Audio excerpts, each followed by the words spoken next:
I got a little guff from my Bills viewers about Dalton Kincaid going to the Bills with the first overall pick. I had said the Dolphins had made ground without even picking because Kincaid is soft. He does not bring the physicality to the run game, to the protection that the Bills desperately needed. Guy can catch. And so some people were saying, well, you're a homer. I don't agree with you. And I think that's great. Well, not the homer part. Disagreement's awesome. So I'm going to bring tape today on Dalton Kincaid to confirm what I said. I'm going to show his good traits, the negative traits, and I'm going to keep that in reflection to what I've been saying for your team for almost 3 years now. You need protection for Allen. You need to run the football. And then I said going into the season, 12 personnel was critical to the success of this Bills team and Allen.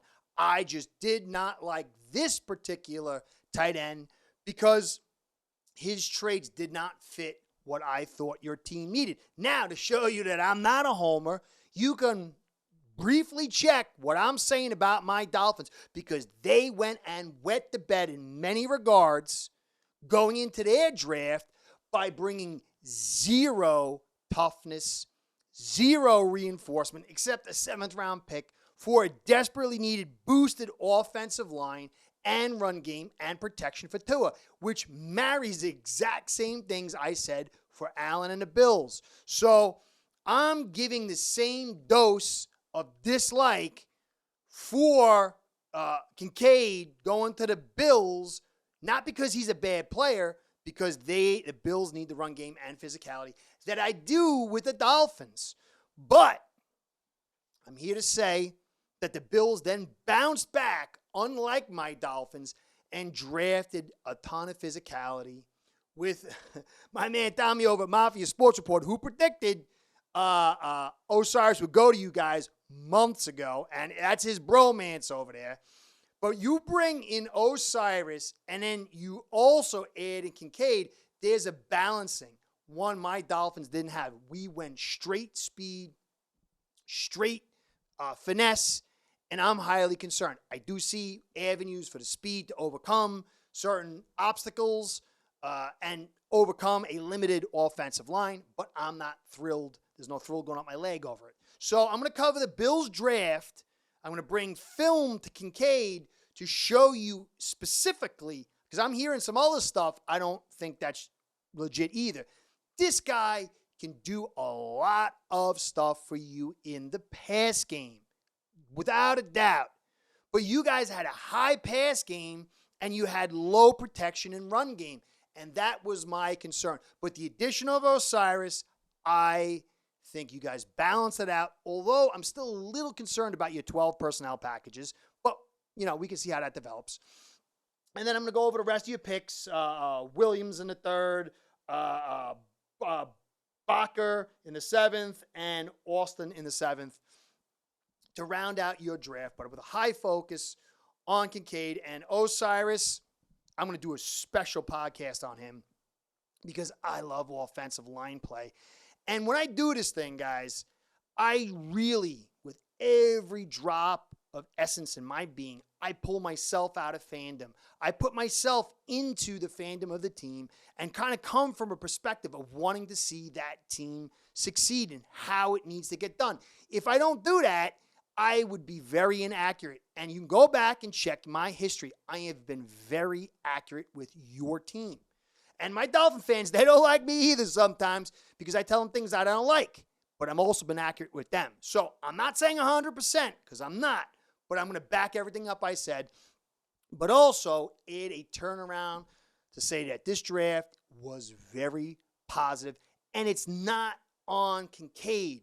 Osiris Torrence is the key to this draft. It's the key to everything. If he can perform the way I see on tape, and he's not perfect, but if he can add the elements he did in college to this offensive line, and then the philosophy can run behind it, the change in philosophy, the change a little bit in schematics, and run it through Torrence the way I see here, and you can uplift the weakness that the Bills have shown, then you have one hell of a draft and one hell of a chance to get what you want.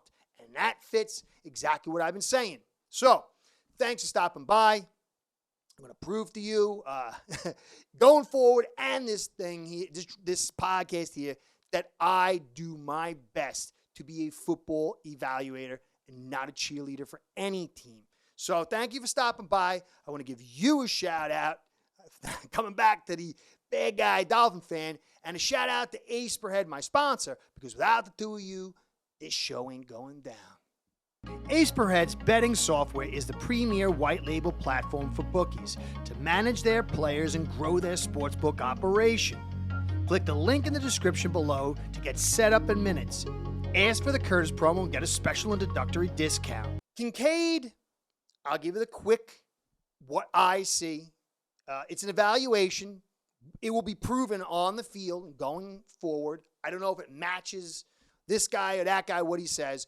But I'm going to take his bowl game tape, and I'm going to show you a bunch of film where you see the same thing several times over the course of one game, which was his last game, which is most recent tape, to show that this is who this guy is right now.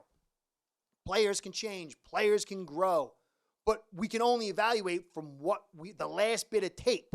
And so I'm going to show you how he is a monster in zone coverage when he plays underneath. And because of his speed and his ability, he kind of forces that over zone coverage, which then lends to his strength. And then I'm going to show you the scariest part about what he's going to do for you as far as vertical threat, because you guys love the vertical, is his ability to run the post corner. He can attack that safety or corner or linebacker who's playing over zone coverage, and with his finesse, his foot movement, his ability to shift and lean to get guys falling when he posts, he breaks out into the post or he breaks out into the corner, and that's where the deep play comes from. So these two aspects are his primary aspects from what I've seen. He can fight his way for the extra yards. You'll see within that. You'll see he's got great hands. These are all the strengths of his game. But in the NFL, it's not based on your strengths. There's a portion of that, but then the tape, they see your weaknesses, and then they force you to kind of overcome your weaknesses to a certain degree where it's not hampering your strengths. And so his problems is the physicality. Big guy, but he's got to learn to be more physical, because I'm going to show you how in that game they attacked him in redirection and jamming him off the line.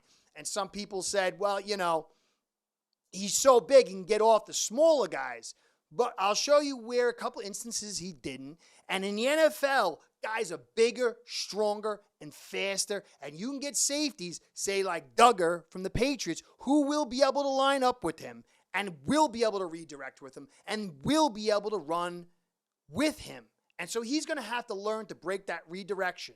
It's not going to kill his career, but it will elevate his talents more that he does. Now, I heard that he's going to play like the F tight end out in the slot, and when he gets out there, his run blocking is going to be fine.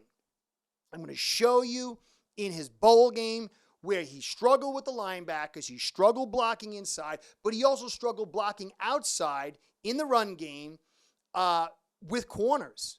So he has a long, long way to go in his run blocking. I didn't get to see too much pass protection, but he can grow in that. He can. But at this stage, when you bring out two tight ends and one guy clearly struggles that bad in run blocking, you lose the element of this might be a run. Be afraid. And then guys, just like you see with the Miami Dolphins or any other team that struggles to run the football, remember Gesicki was out over there. He can't run block. Guys then play over. They don't bite. They drop. And you're not getting them to truly bite on the play action. So if he can learn to run block, even adequate with his skills, and get off those jams, that's when he becomes the epic player. Right now, he's a dangerous tool in the pass game and a liability in the run game, and he has some concerns in the physical areas in the pass game. So let's take a look at this tape and see what we see. All right, here he does. Comes out of his break. Nice, good footwork. Makes the juke. Fights forward for the first down. Catches with the ball in his hands. Doesn't let it hit his chest. Again, nice footwork for a guy at 250. Catches it right in the hands. The little juke there. Kicks him off and then fights forward. He's a real fighter when he gets the ball in his hands. And then here, again, catches the ball. A little spin. 2 spins. The first spin, right in the hands, spins out of it so he gets the arm tackle, puts the hand down almost like a running back, and then just picks up the first. Underneath on those zones, he's brutal. Leans inside, gets a cornerback falling, catches again with the hands. Another one of those spins, and tacks on some extra yards. It's the little things that he does. Watch this little lean in there, and a corner gets nervous, and he gets flat-footed, he's falling, and then he breaks it inside, catches it high in his hands, and then tucks it in, he pulls it in, he protects that ball. I like the way he protects the ball. And then here, watch this, leans inside for the post and then pops it out for the corner. The quarterback had been looking, that would have been a touchdown. Just little things right here. He thinks it's a corner, he fakes inside, gets him biting, and then breaks it back out to the corner. That's the kind of stuff that's going to really, really hurt teams. Again, the same thing, inside, then out, and that's a guy that's supposed to be agile. Little stuff like that. Goes inside and pop, and a little slap, and gets him spinning, and that's all she wrote. If the quarterback had been on time, that would have been a second touchdown. Now here, look, he gets a little redirection. That's how you're going to handle him. This wasn't anything bad, but that's how you handle him. He probably wanted to make that a little bit deeper, but the rerouting affected. But watch this one. Lined up over him and meet him inside and pop. And that's a problem. Drops him right on his backside. You don't want that. Again, lined up and then just meets him inside and the pop. And that's something he's really going to have to work on. He does struggle with the contact in his routes. He's a finesse player in his routes. So guys are going to see that. Now here, look, a small guy. He tries to swim him, but just can't. Doesn't have the aggression or the finesse or the strength.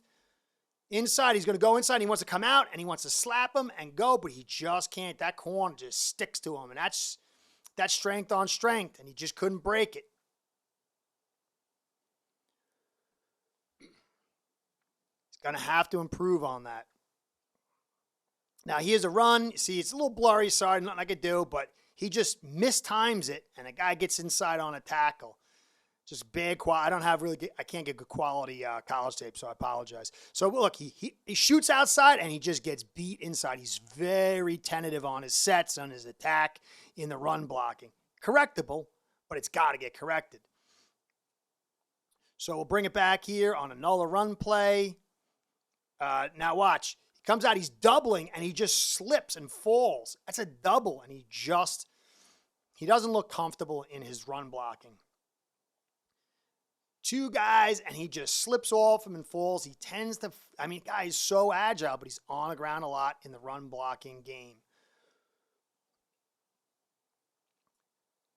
Now here's another one. He's going against a corner, and just whoop, he just overshoots. His angles are poor. He's just not physical enough. And so you could say, oh, well, he's going to be out at the F and deal with the corner, but look at that. And these are all the same game. He's going to have to work very hard. And here's another one. This is on a QB hand RPO type thing. And then just lets the corner get inside.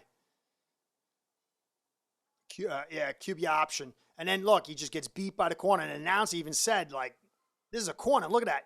Just no physicality, no placement, and just totally lit up. All right, so I think it was pretty clear. This guy, he can get you because he's sudden enough. He's got enough speed to not say, okay, you could play up on me. They play off, and then he gets those leans because he's got really good footwork, and he can get even cornerbacks tripping up. He's a danger getting the football underneath. He can make guys miss. He fights hard enough when he gets the ball in his hands to get the first. All that stuff is great. And his ability to hit that post, you saw there, he was making guys look stupid. And that's dangerous. But clearly we saw He got dumped. They put out what looked like maybe D-end or linebacker in front of him and just dumped him. And then he had some other problems when the cornerback was playing in the red zone and he got a little redirected. He's good at the sudden moves, but when he gets contact, it kind of puts him into cement. And so he's going to have to learn to get through that. But he's a rookie. This is something that you can grow through the strength training program, from learning techniques and developing. It's one reason why tight ends do take a little while to develop. But the run aspect, whether he's outside in the F or whether he's inside, he has trouble with his physicality and location of the block. He misses guys. It's going to take him a little while to get this up unless some dramatic stuff happens. So that's why I was a little bit concerned. Now, I didn't know you were going to draft Osiris. I wished my team did. And I said in my podcast, they drafted Cam Smith, good prospect. But they passed on the thing they needed most, which was offensive line help. He doesn't necessarily fit the zone stretch that we like to run so much.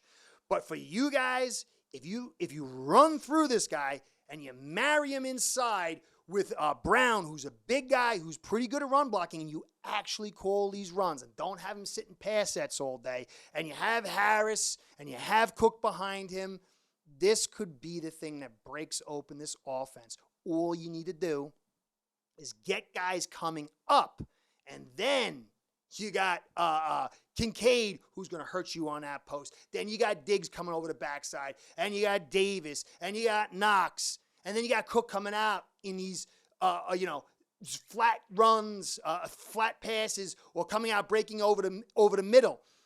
You got to suck guys up, and then it's obviously with Allen breaking out. If you suck guys up, you bring that safety up, you bring those linebackers, they're stepping forward on the play action instead of just dropping. Now this offense is super, super scary, and Allen will get more blitzes. See, if you look at him in 2020, when he had his best season, he was blitzed 30 to 40 times more than any quarterback in the league, and he killed it. But then the next season in 21, they started hitting more and more zones. And then last year, it was zone heavy.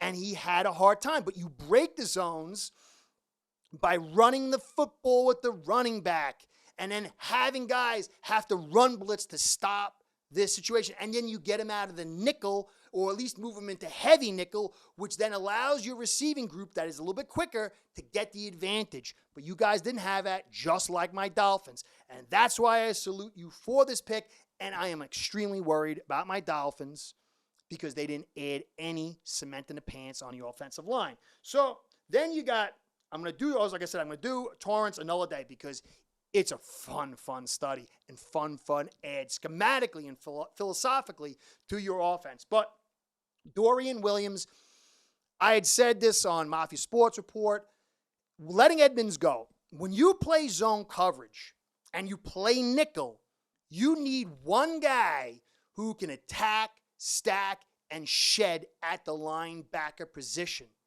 And Edmonds wasn't a great cover guy, but what he was big, and he was able to attack that run, stack with the lineman or the fullback or tight end, and then shed and make the play or absorb those blockers to let another guy free. But what I think you're doing by looking at Williams and kind of getting a feel what you're doing with your safeties, bringing all these extra safeties in, you're going to start running tons of nickel as you have in the past, but you're going to go to small and big nickel looks, and you're going to have guys blitzing in those gaps so you don't need, you run one gap, I believe, with your linemen, which means they're shooting a gap. And then it's up to Edmonds to kind of get through that scrum and deal with it. But now if you start blitzing some extra guys and run blitzes, or you drop and blitz because Vaughn can do both, now you don't need a guy to attack, stack, and shed because he's going to shoot the gap and he's going to suck up the blockers and he's going to screw up the run play. And so you're going to have lots of more speed and coverage ability in your nickel, and you're going to make up for Edmonds through the blitz and through disguise. And Vaughn allows you to do that because the guy could do everything. Okay? So I'm not so crazy on Dorian Williams as Dorian Williams, but he's like a big safety. 4'4", 940, which is not bad. 6'1", 228, which is small, but that's a safety size. A little bit unathletic with a 10-foot broad jump, which I can almost do now, but I'm not 228, so. And 33.5. But this guy is smart. He can cover, and he's a leader. And he can kind of soak some stuff up, and he can shoot and be big enough to get guys stopping as they're trying to get to the second level to deal with him, to free up other guys like Poyer and Hyde and Milano and whoever else. So I'm really excited to see the changes in your defense, and I think it's going to start with, and Tommy verified this, that McDermott likes to attack. So this is what I'm seeing with this pick. Tommy wasn't too excited about it. I know some other Bills fans weren't, but this kind of looks like the nickel, big nickel look, bringing the blitz, having a guy who's willing to sacrifice his body to shoot inside that gap. So I like this pick for the scheme, not necessarily the player, but for the scheme. And then you got, what was the other cat you got? Oh, Justin Shorter. Now, the Dolphins kind of did the same thing. We did it a little bit later, I think in the 6th. We got a guy 6'3", 235. You got the 6'4", 229 wide receiver who's a little bit slow. But when you have him come out and play that slot, you can use him as a blocker. You can use him to be physical. You can use him to get off stuff. He's a developmental player who can kind of be also like that F tight end as well. And so it's a nice roll of the dice. Don't know if he's ever going to be Davis 2.0, but he's a big body who's a little bit slow, who can make things happen and maybe develops, but at least he could be a physical presence. And then you got Nick Bakker, the 7th round. He's a guard, 6'4", 305. He didn't allow any sacks, over 435 snaps, a little bit short arm. I don't know if the guy's going to stick. He might make you practice squad and kind of develop him. Maybe you can try to turn him into a center or something. I don't know. But, and then last, Alex Austin, the cornerback, 6'1", 195. He's not going to be a cornerback. I think this guy's another maybe possible roll of the dice inside these big nickel looks that you're going to be bringing a lot of. Air depth and special teamer. So, to me, everybody was going crazy on Kincaid. And in the past game, yeah. But for me, the draft is supposed to raise your weakness. The NFL tests you on your weakness. The Bills have struggled because of their weakness. No run game other than Allen, who's getting the snot beat out of him. And I remember people saying, Allen's going to be Allen, Curtis. And I said, he's going to get hurt. And he got hurt. Too much beatings on Allen. And so Kincaid helps you in the pass game, but you could pass. You were still one of the top passing teams in the league last year. But it helps in protection, in depth on this offensive line, and to get legitimate run game where you can have Allen come under center, and he's not going to get destroyed because Torrence is a big, big boy. He went against Jalen Carter, and it's going to allow you so many different options if you indeed adjust the philosophy to pass balance and have diverse looks and actually try to run the football. To me, Torrence could be the guy that changes everything. And people might say it's Kincaid, Allen finally got it back, and whatever. But if you got top guard play and you can sprinkle out that protection to other areas, because you got Dawkins in one spot, you got him at another spot, and now you can kind of spread it around. Occasionally, you might have to have Mitch Morris help him out in the pass protection. But now you got Connor McGovern, who can't run block, but is a good pass blocker, so he might be able to allow that. But then in the run game, Torrence can go one-on-one, and then you can get the double with Morse and McGovern to get guys out. And so this is the pick for you. And I think it's a great pick. And I regret the Dolphins didn't nab him. Some reasons why they didn't, but that's where it's at. So I hope you understand. I believe in physicality. I believe that the offensive line makes the NFL world go around, even if you have all-world Josh Allen. And I believe the run game is critical in creating balance and keeping the initiative for the offense, even if you have a superstar like Allen. And with Torrence, I believe you have a great opportunity to do this. And that's not good news for the AFC East. So I hope you enjoyed. Hope you get it. Hope you understand.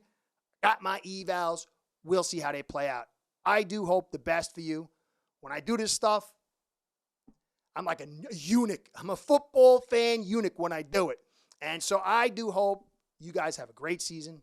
Best of luck. I do hope my Dolphins win, but see you soon. I'll have some more stuff for you. Curtis saying, thanks for stopping by. Please like, comment, and subscribe. Catch you next time. Be well.